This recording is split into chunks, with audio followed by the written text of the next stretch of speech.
learned to cook during the war. Way back, I was 14 when the war started, and my mother couldn't stand cooking. And so I learned to look in the cupboard. There was no fridges those days. Look in the cupboard in the larder and see what there was and figure out how to make a meal out of it. And I got quite good at doing that. Are there any craft traditions that your parents taught you? Crafts? Crafts? Sort of like knitting, Well, wood carving. just knitting and sewing.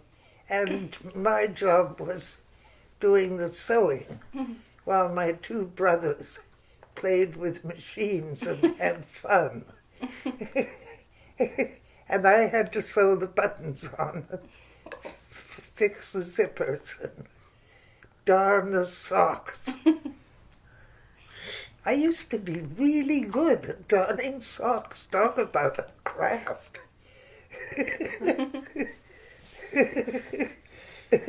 But then socks didn't wear out, and that was heaven. Heaven. My dad died when I was just a youngster. I was 6. And my mom was a farmer. And so she had a little bit of land. And so, frankly, I worked with my mother. Just everything. She decided that for the war effort, she was going to plant 1/4 of an acre of potatoes. And it was up to me and my brothers to dig the field for 1/4 of an acre for the war effort for potatoes.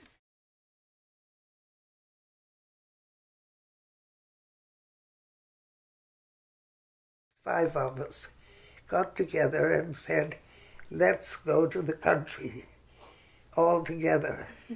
So we bought this 105 acres, which was called the Hermitage, because it had been bought first by the Catholic Church this is way back, and most of the monasteries were closed and people weren't allowed out of them. Once you swore yourself into a monastery, you were there for life.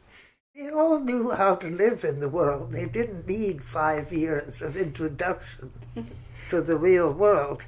So the church put it up to sale, and it was bought by a Seventh-day Adventist who was a dentist in Victoria. And he was going to turn it into a hermitage for Seventh-day Adventist mothers and families. And he brought them all up there. They took one look at it and said, no way are we living in this muddy forest. And it went back on the market. And he sold it to us, can you believe it, for practically nothing, $25,000 or something like that, for 105 acres. Stuffy old Courtney, if I may say so, was very prim and proper, was Courtney, and nice, respectable people. And all of a sudden, there's guys painting their cars, wearing their hair in, long and hanging down and not combing. And did you see the skirt she was wearing? There's still people who wear those clothes.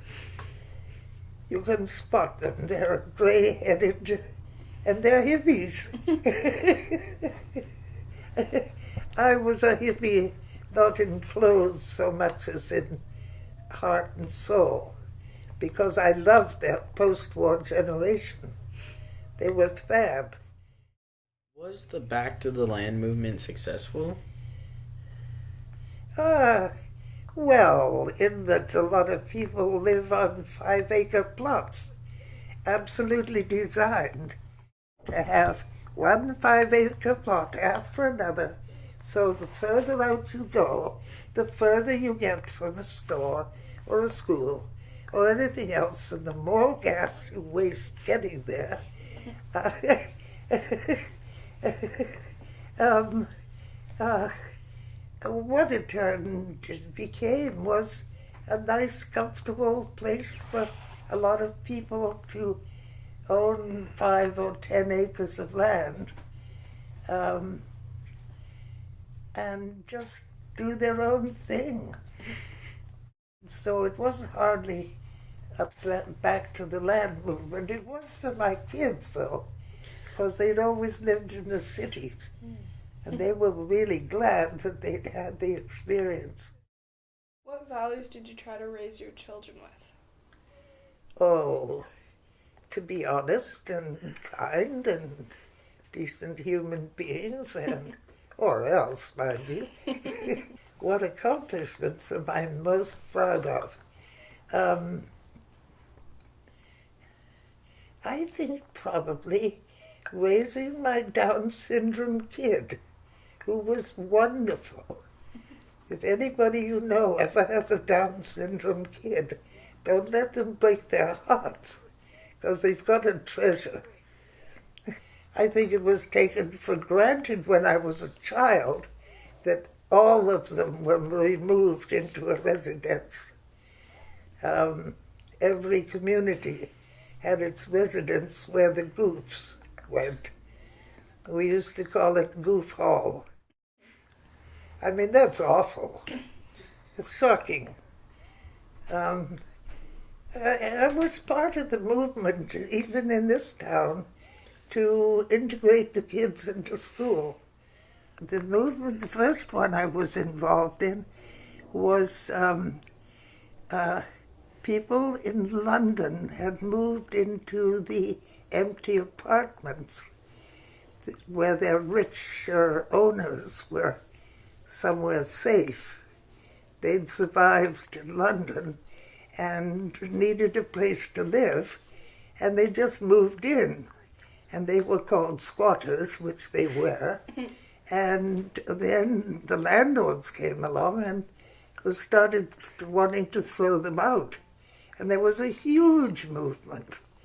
There was a crowd of people going down the wide street that goes to Buckingham Palace, absolutely solid with people, saying, let the squatters stay.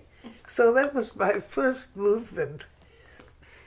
You won't find anybody else who was part of that one. Or maybe you will.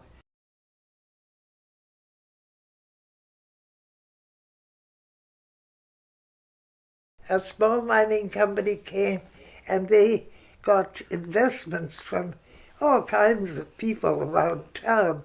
Sid Williams and the mayor and other people. It was wonderful. There was going to be jobs in the valley. We had our own mine. Well, 3 years later, the Solom was dying, and the mine wasn't coming through the way mines don't. And they went bankrupt and walked away and left the mine site. Now, you guys should know about that. Teachers, they got the mine covered and cleaned, and the river has run through clean, and the crayfish are this big, and you can eat them, of course. I bet they're good. We watched all that stuff die in the river in the first years we were out there. It was really sad to watch. But those days we weren't quite clued in that there was something you could do about pollution. We've learned a lot, a huge lot. But I think we thought we'd been given the world to do with what we liked. The generous God had given it to us. Thank you, God. Now we're going to ruin it. Thank you. I mean, that was crazy. And I think that all my generation and the older generation are a bit guilty about that.